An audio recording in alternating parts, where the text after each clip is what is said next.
നമസ്കാരം. നമുക്കിന്ന് വജ്രാസനത്തിൽ എങ്ങനെ ഇരിക്കാമെന്ന് പഠിക്കാം. ആദ്യമായി യോഗ മാറ്റിൽ നിവർന്നിരിക്കുക. അതിനുശേഷം വലത്തേക്കാൽ മടക്കി ഉപ്പൂറ്റിയുടെ മുകളിലായി ബട്ടക്സ് കയറ്റി വെച്ച് നിവർന്നിരിക്കുക. അതുപോലെ തന്നെ ഇടത്തേക്കാലും മടക്കി വെച്ച് ബട്ടക്സ് അതിന് മുകളിലായിട്ട് കയറ്റി വെച്ച് നിവർന്നിരിക്കുക.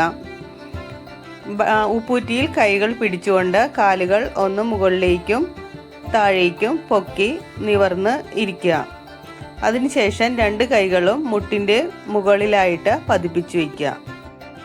കാലുകളുടെയും അരക്കെട്ടിൻ്റെയും പേശികൾക്ക് വജ്രതുല്യമായ ഉറപ്പ് തരുന്നു എന്ന അർത്ഥത്തിലാണ് ഈ ആസനത്തിന് ആ പേര് വന്നത്. വാതസംബന്ധമായ അസുഖങ്ങൾക്ക് നല്ലൊരു ആസനമാണിത്. നട്ടെല്ല് നേരെ നിർത്താൻ സഹായിക്കുന്നു. അതുപോലെ തന്നെ വജ്രനാഡിയെ സ്റ്റിമുലേറ്റ് ചെയ്യാൻ സഹായിക്കുന്നു. വെരിക്കോസ് വെയിൻ തടയുന്നു. ഈ ആസനം നമുക്ക് ഏത് സമയത്തും ചെയ്യാൻ സാധിക്കുന്നു.